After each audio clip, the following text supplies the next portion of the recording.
I was threatening to do like an opposite reconnaissance. Like I just go dive straight into early 2000s style rom-coms, shoot on the beach in either Mexico or Hawaii. That's contractual. 8-hour days, maybe 6. And, just show up and have a blast. Like the hardest part of preparation is the keto diet. That's basically what it's going to come down to.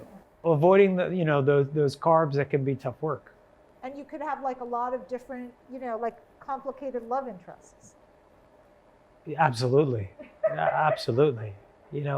Maybe Meryl and I could, it's complicated part 2. It's even more complicated. The complication continues. I don't get offered rom-coms, but I'm completely available for them starting 2023.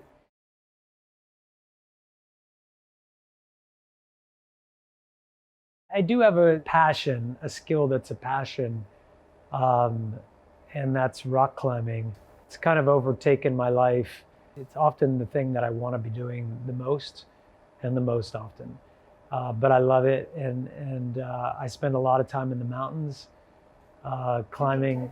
They're gonna have to come pull me off the mountain, and I'm friends with some of the most amazing climbers in the world, and I get to run around up there with these legendary climbers and do things that are just mind-blowing. It's quite scary, but we take calculated risk. I started about 5 years ago. And so, I like to spend time in Yosemite and Joshua Tree, Red Rock. And, my favorite type of climbing is big wall climbing, which is, or multi-pitch climbing, where you kind of have longer adventures on bigger walls, bigger cliffs. That's what I like the most. Pre-COVID, I made a couple TikTok disasters. And then I realized, what?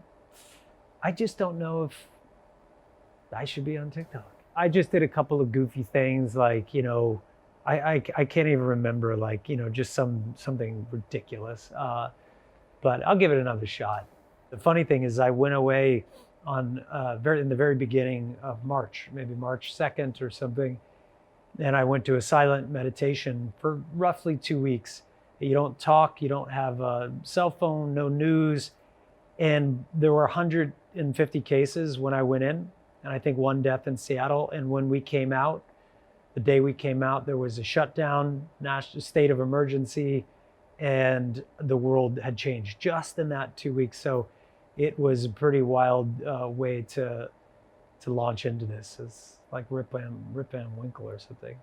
As challenging as this was for so many people around the world, I have personally a lot of gratitude, and I know how fortunate I am. But to be in one place for this long, I've never been in one place this long, maybe since I was in 5th grade or something. I just got so busy. I really, I took social media off my phone.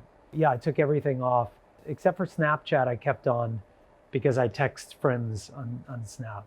I kind of did a social media purge, a little time off, and that's been nice. Did you have a actor growing up or an actress growing up that was somebody that made you want to do this for a living? Denzel Washington.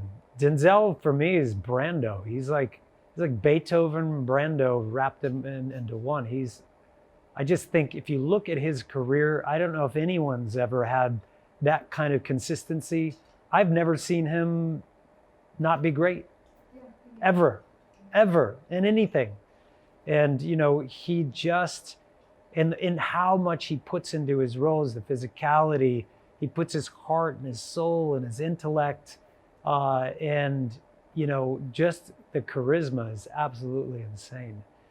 The name of my character in The Little Things, actually, it's funny because at first I wanted to change the name because I thought maybe it was a bit obvious, but I grew to love the name quite a lot. The name is Albert Sparma. Unforgettable. He has some issues. He's a bit of an outsider, a lone wolf, a black sheep, someone who really doesn't fit in so well. But I found him to be a pretty charming guy. I don't know. there's something about him I found really endearing, and I thought he had a great sense of humor. The big rub for him is he really just never fit in as a kid. Like, people didn't laugh at his jokes, they didn't get his interests, and he just had a hard time connecting with people. So he's found his own way to connect. No, he's definitely not on Tinder, put it that way. I've met the BTS guys before. If it weren't for COVID, I wouldn't have washed this hand. And I may have gotten a hug or two, just so you know. But where was it? American Music Awards? Yeah, American Music Awards. At one point we almost did a song, I think, together. So there was some talk of something, I don't know. But, I may have danced a few times with that solo during COVID in my banana hammock.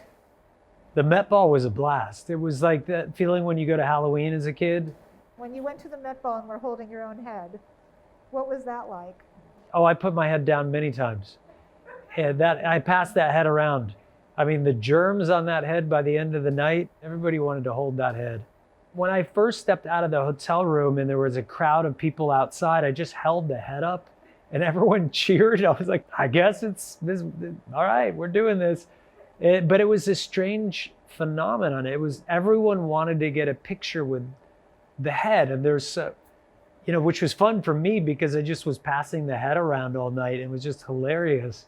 Like I said, it was like Halloween, and there's a great photo of some of the Kardashians and Jenners and Jeff Bezos, who was my date. I brought him to the Met Ball with me.